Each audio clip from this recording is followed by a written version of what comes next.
Hello students, welcome to my YouTube channel. और मैं आज आपको क्लास 10th का चैप्टर 5 लाइफ प्रोसेस, जो बायोलॉजी का फर्स्ट चैप्टर है, उसके बारे में बताऊंगी।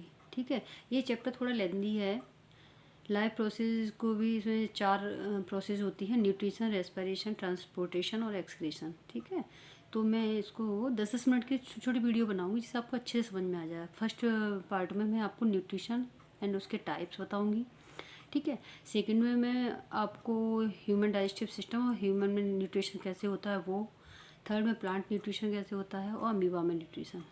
ऐसे करके आपको इस वाले टॉपिक को 4 पार्ट में 10-10 मिनट की वीडियो में बताऊंगी, इसलिए आपको अच्छे से समझ में आ जाएगा। ठीक है, और आप बोर भी नहीं होंगे। ओके, तो सबसे पहले हम बात कर लेते हैं लाइफ प्रोसेस की। लाइफ प्रोसेस क्या होता है? The basic function performed by living organisms to maintain life on this earth are called life process।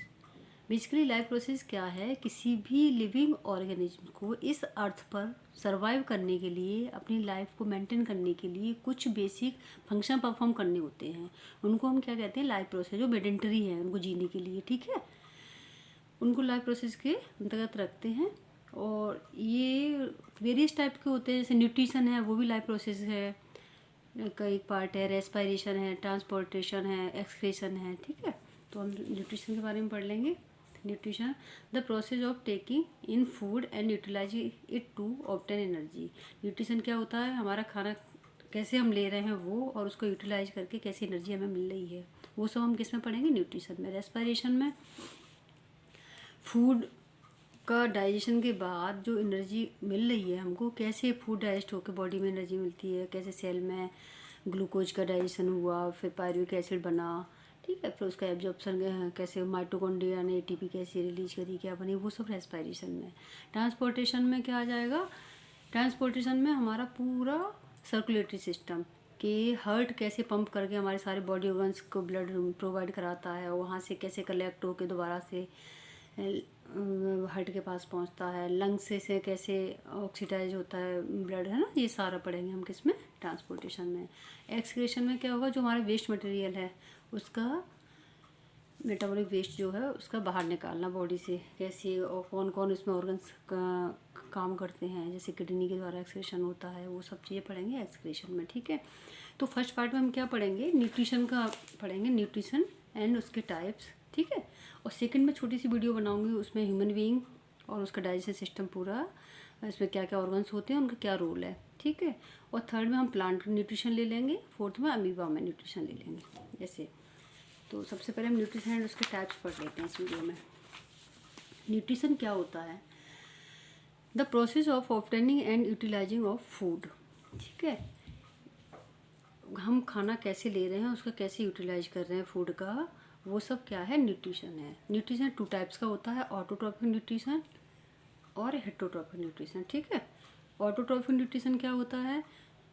The organism makes its own foods from simple organic material. ऐसे living organism वो अपना food अपने आप तैयार करते हैं रॉ मटेरियल से, environment से रॉ मटेरियल को कलेक्ट करके फिर वो अपने फूड सिंथेसिस अपने आप ही करते हैं।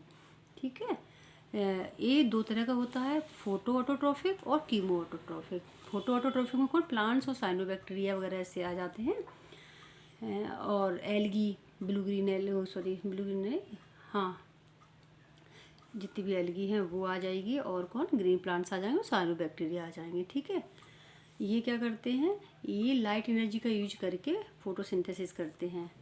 Organism prepare their food with the help of light energy, sunlight लेके, जो बचपन से पढ़ता है photosynthesis, CO2 + H2O + light energy chlorophyll की प्रेजेंस में मिलके फोटोसिंथेसिस प्लांट करते हैं और अपना खाना बनाते हैं, वही सब के आ गया फोटो ऑटोट्रॉफिक में आ गया। ठीक है, दूसरा होता है कीमो ऑटोट्रॉफिक। कीमो ऑटोट्रॉफिक में सम बैक्टीरियाज आते हैं जो क्या करते हैं कि सॉइल में प्रेजेंट जो भी ऑर्गेनिक कंपाउंड होते हैं उनको पहले डिस्ट्रॉय करते हैं, और उनसे फिर केमिकल एनर्जी निकलती है, उसका यूज वो किसमें करते हैं? अपने फूड सिंथेसिस में। ठीक है, इसमें नाइट्रोसोमोनास बैक्टीरिया और नाइट्रोबैक्टर ये आ जाएंगे, इनके एग्जाम्पल तैयार कर लेना। ठीक है, कीमो सिंथेसिस कौन करता है, ये MCQ में भी आ जाते हैं ना।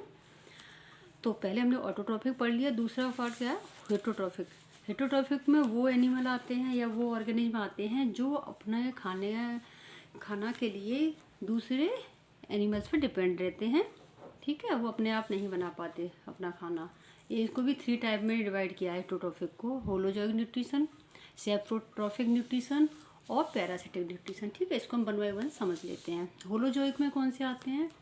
होलोजोइक न्यूट्रिशन में वो एनिमल आते हैं जो अपने खाना को माउथ से इंटेक करते हैं, होल अपने खाने को, कोई डाइजेशन पहले नहीं होता, उसके बाद उसका डाइजेशन अंदर डाइजेस्टिव सिस्टम के थ्रू होता है। ठीक है, बाद में फिर इजेशन हो जाता है। ये इसमें सारे कौन से आते हैं? होलोजोइक न्यूट्रिशन वाले एनिमल। देख लेते हैं। The mode of nutrition in which animals take their food as a whole is called as holozoic nutrition.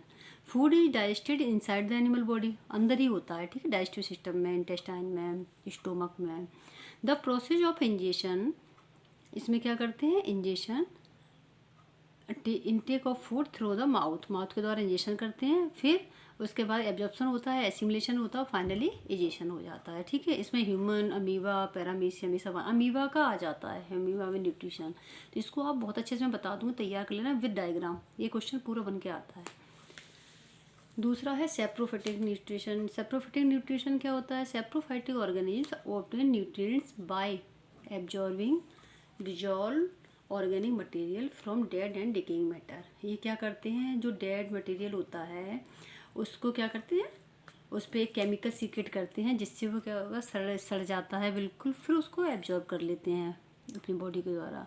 जैसे आपने देखा है, ब्रेड वगैरह रख दो बहुत दिन तक, 10-15 दिन तक पड़ी रहता है, उस पर क्या फंगस लग जाता है ना? तो वो यही है, फंजाई है। पहले उसको सड़ाएगा, फिर उसको जब लिक्विड सिंप्लीफाई फॉर्म में आ जाएंगे तो उसको फिर एब्जॉर्ब कर लेंगे। ठीक है। पैरासिटिक में क्या होता है? पैरासिटिक में क्या होता है कि कोई भी ऑर्गेनिज्म दूसरे के ऊपर, उसकी बॉडी के ऊपर या इनसाइड द बॉडी, ठीक है, रहते हैं और उन्हीं से अपना खाना लेते हैं।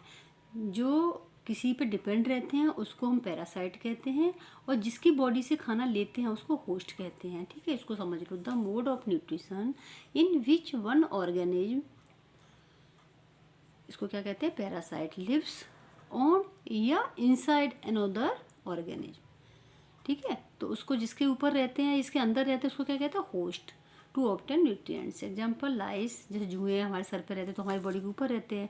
टेबर में इंटेस्टाइन में हो जाता है, बच्चों के कीड़े वीड़े पड़ जाते हैं तो वो भी होस्ट, वो भी पैरासिट है। लाइस ऊपर बॉडी के रहता है, वो भी पैरासिटिक है। ऐसे ही एक प्लांट होता है, कसकुटा की बेल होती है जो दूसरे बड़े वृक्ष के ऊपर चढ़ी रहती है, उसको भी क्या कहते हैं? अमरवेल या कसकुटा। ठीक है, तो ये हमने पढ़ लिया हेटरोट्रॉफिक न्यूट्रिशन। अब नेक्स्ट वीडियो में मैं क्या पढ़ाऊँगी? नेक्स्ट वीडियो में आपको प्लांट्स में न्यूट्रिशन पढ़ाऊँगी, फिर नेक्स्ट ह्यूमन बीइंग में न्यूट्रिशन पढ़ाऊँगी, और फिर अमीबा में न्यूट्रिशन। 3 तरह के न्यूट्रिशन इसमें एनसीईआरटी में 10th में है। ठीक है, वीडियो आपको अच्छा लगा हो तो प्लीज़ लाइक करें, शेयर करें और सब्सक्राइब जरूर करें। सब्सक्राइब नहीं करते आप लोग, व्यू बढ़ते जाते हैं बट सब्सक्राइब कोई नहीं करता है। ठीक है, चलो, थैंक यू फॉर वॉचिंग।